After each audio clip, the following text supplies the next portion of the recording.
আমরা নামাজ পড়ি 5 ওয়াক্ত, এটা যেমন সত্য কথা, হজে যাই এটাও তেমন সত্য কথা, কিন্তু বোন ভাইয়ের অংশের বেলায় কিন্তু আমরা সেটা কাজ করি না। তাহলে এখন মন থেকে কষ্ট লাগে না যে আপনার সন্তান আপনাকে ছুঁড়ে ফেলে দিছে? কষ্ট এখন আর করে কি লাভ হবে? এই দাদাটাকে তার বাড়িতে নিয়ে গেছিলাম, তার বাড়ি কাহালু, কিন্তু তার ছেলে পর্যন্ত তার সামনে আসেনি। হ্যাঁ, তাকে আমি নিয়ে গেছিলাম, তার কাছে আসেনি, তাকে কেউ নেয়নি, তারপরে উল্টা তাই আবার আমার কাছে ফিরে আসছে। আসসালামু আলাইকুম সুপ্রিয় দর্শক, আশা করছি সবাই ভালো আছেন। এখন আমি আছি বগুড়াতে। বগুড়ার কোথায় আছি পিছনের এই সাইনবোর্ডটি দেখলে কিন্তু বুঝে যাবেন, রামচন্দ্রপুর বাজার, সারিয়াকান্দি, বগুড়া। আর যেখানে আছি এটা বলা যায় যে নিজ উদ্যোগে সমাজ সেবা করা, মানুষের কল্যাণে কাজ করা, এমন একটা কিছু। আমার পাশে যাকে দেখতে পাচ্ছেন তিনি এখানেই আছেন। উনি ছাড়া এখানে আরও 5 থেকে 6 জন আছেন, যাদেরকে একজন ব্যক্তি নিজ অর্থায়নে এখানে কি করেন, খাওয়ান, বরণ পোষণ সব কিছু করে থাকেন। আর এটার নাম হয়তো এতক্ষণে আপনারা দেখেছেন এর আগে, এই যে retired child and old care home. তো বুঝতে পারছি বৃদ্ধাশ্রম আর কি। কেমন আছেন আপনি? ভালো আছি। ভালো আছেন? ভালো আছি, হ্যাঁ। আপনার বাসা কোথায়? বাসা হাটপুল বাড়ি। আপনি তো পুরোপুরি সুস্থ না? হ্যাঁ, সুস্থ আছি। আচ্ছা, তাহলে আপনার বাড়ি ছেড়ে আপনি এখানে কি করছেন? এখানে খাওয়া দাওয়া করি, এখন নামাজ কালাম পড়ি, এর বিচ্ছারাম নেই। বাড়িতে করা যায় না? এটা বাড়ি, হ্যাঁ, আপনার বাসা বাড়ি নাই? হ্যাঁ, বাসা বাড়ি ছিল। আচ্ছা, তাহলে সেখানে চলে আসেন কেন সেখান থেকে? তো এখন চলে আসছি, এখন বোন মারা গেছে, এখন বোনের বেটা বের সে দেখতে পারবি। কেন আপনার স্বামী বা সন্তানাদি নাই? না না, বিয়ে করেন নাই আপনি? না, বিয়ে করিনি। টোটালি বিয়ে হয় নাই? বিয়ে করছি, আর পরে বিয়ে করিনি। মানে বিয়ে করছিলেন, ওই করে সন্তানাদি হয়েছিল? না না, হয় নাই। কতদিন সংসার করছিলেন? 2 বছর সংসার চলছে। 2 বছর সংসার করার পরে আর আমি বিয়ে শাদী করিনি। স্বামী কি হয়েছে ওনার? আর ও যে ডায়াবেটিস ছিল, হুম। শেষের স্বামীটা মারা যায়। বাপের বাড়িতে এতদিন ছিলাম, মাও আছে বেঁচে, মাও মরে গেল, বাপু মরে গেল, ভাইয়েরা এখন সেই সংসার তো না, এক ভাই আমার কাজ করতে পারে না, এদিকে আমার সেদিন এসে দেখে গেছে। আচ্ছা, দেখে গেছে। হ্যাঁ। আচ্ছা, এই যে এখানে আপনি আছেন, আপনার স্বামী মারা গেছে, 2 বছর সংসার করছেন। আপনার বিয়েটা কি যখন বয়স বেশি হয়েছে তখন হয়েছিল নাকি অল্প বয়স হয়েছিল? অল্প বয়সে ছিল। তারপরে বিয়ে না করার কারণটা কি? আমি ওরা বুঝিনি যে। বুঝেন নাই বিয়ে করতে হবে যে? না, ওটা তো বুঝিনি আমি। আচ্ছা, তাহলে এই যে আপনার বললেন যে আপনার বাবা মা দুজনই নাই? না, ভাই আছে, বোন আছে? না, বোনা নাই, বোনা যে 2 বোনই মারা গেছে। দুনো বোন, এখন শুধু ভাই আছে? হ্যাঁ। তাহলে বাবা বাড়ির তরফ থেকে কোনো ধরনের সম্পদ আদি পান নাই? সম্পদ আছে, 2 ভাই আছে। ও, 2 ভাই সম্পদ হ্যাঁ, নিয়ে নিছে? নিয়ে নিছে। তাহলে আপনার যে অংশ নিয়ে নিছে সেই অংশের টাকা কি করছেন? সে অংশ টাকা আমি এখন পাইনি। অংশের টাকা পাননি, মানে তার কাছ থেকে অর্থ নিছে কিন্তু সেই অংশের টাকা পায় নাই। বুঝতেই পারছেন আমাদের সমাজে যেটা হয়। আমরা নামাজ পড়ি 5 ওয়াক্ত, এটা যেমন সত্য কথা, হজে যাই এটাও তেমন সত্য কথা, কিন্তু বোন ভাইয়ের অংশের বেলায় কিন্তু আমরা সেটা কাজ করি না, তাই না? না, মানে অংশ আপনাদের নিয়ে গেছে কিন্তু বুঝায় দেয়নি।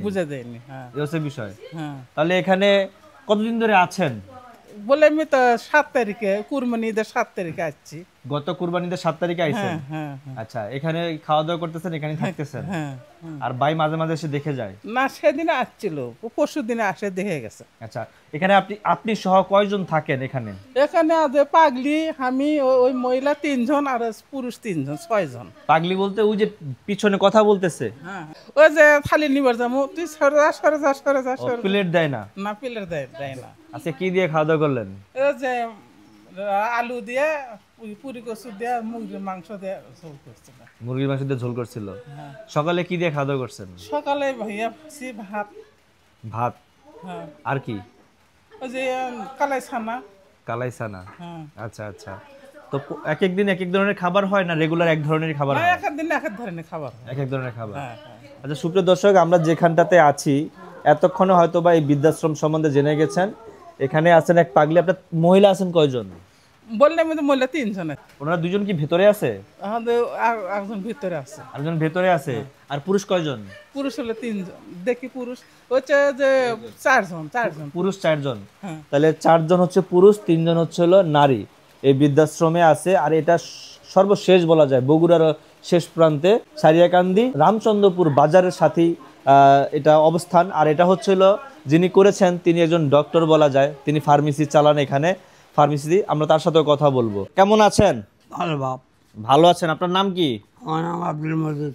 আব্দুল মজিদ চাচা, বয়স কত আপনার? আমার বয়স প্রায় 100 লাগালে হবে। 100 নাগাল হবে? হ্যাঁ, জীবনে কি কি করছেন আপনি? আমি কিছুই করে পারি কোনো না। কাজ কাম করেন নাই আগে? না, রিক্সা চালাচ্ছি বগুড়াত। হ্যাঁ রিক্সা চলে রাতে 2টা বাজে চলে গেছি, আবার হ্যাঁ। 15-16 জন মিলে হ্যাঁ। কাল থেকে। আচ্ছা, আপনার শরীরের কি অবস্থা বর্তমান? বর্তমান আমার এই হাত তুলে খালি, আর এই ঠ্যাংটা মানে এগুলো লাড়াতে পারেন না, না। চলতে পারেন না? না। আচ্ছা, আপনি বিয়ে শাদী তো করেছিলেন, হ্যাঁ, ছেলে সন্তান আছে? ছেলে আছে একটা, দেখে না আমার। ছেলে আপনাকে দেখে না? না। আপনার স্ত্রী সিভিলের স্বামী তালাক দিয়ে বিয়ে করছে। আরেক জায়গায় বিয়ে বইছে? আচ্ছা আচ্ছা। এই যে ছেলে আপনাকে দেখে না, ছেলেকে পড়াশোনা করাইছিলেন?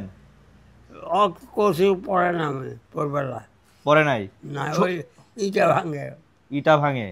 তার মানে বলা যায় ছেলেও বেশি দূর ভালো কিছু হতে পারেনি বা করতে পারেনি, তাই না? হুম। আচ্ছা, আপনি রিক্সা চালাইছিলেন, আপনার সন্তান আপনাকে দেখছে না, আপনি কি আপনার বাবা মাকে দেখেছিলেন? হ্যাঁ, আমার বাবাকে আমি দেখেছি। দেখেছেন? হুম। তাহলে এখন মন থেকে কষ্ট লাগে না যে আপনার সন্তান আপনাকে ছুঁড়ে ফেলে দিছে? কষ্ট এখন আর করে কি লাভ হবে, কষ্ট করে যে কোনো লাভ হচ্ছে না। লাভ হচ্ছে না? আপনাকে যখন ছুঁড়ে ফেলে দিল আপনি কোথায় ছিলেন? আমি ওই আমার ভাগ্নির কাছে, বড় ভাগ্নি আছে, হ্যাঁ। ওর কাছে আসলাম। উনি আবার বাড়িতে আব্বার ইয়ে গেল, ওতে করছে না, এইখানে আর থাকা পালা, তুমি কুড়িতে থাকবে সেই জায়গায় থাকো।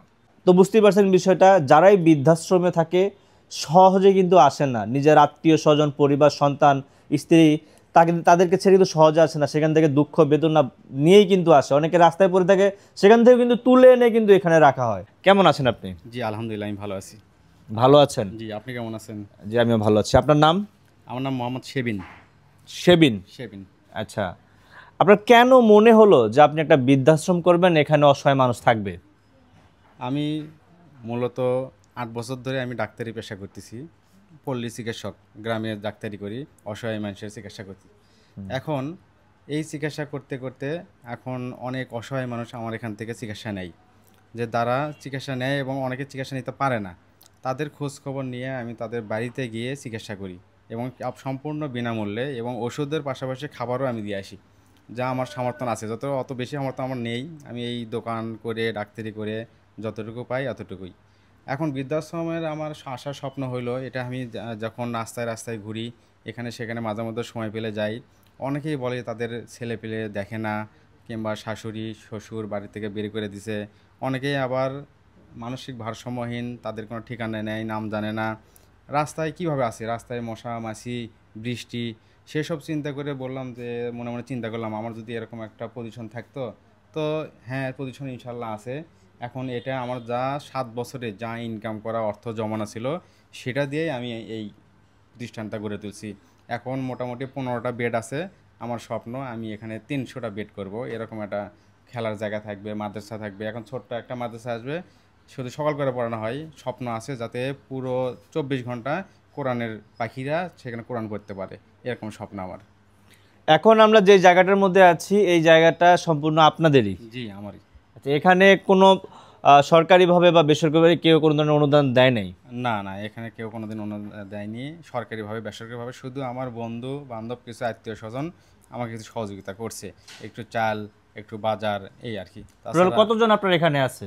এখানে টোটাল এখন 8 জন আছে, আরও ছিল যাদের অনেকেই মানসিক ভারসাম্যহীন, তারা তাদের পরিচয় মানে ফিরে পেয়ে তাদেরকে তাদের বাড়িতে আমি রেখে আসছি। এবং একটা পিচ্চি মেয়ে পাইছিলাম, ওকে তো এখানে রাখলে সমস্যা হবে, সেজন্য ওকে একটা আবাসিক মাদ্রাসায় রাখছি, মহিলা মাদ্রাসায় রাখছি।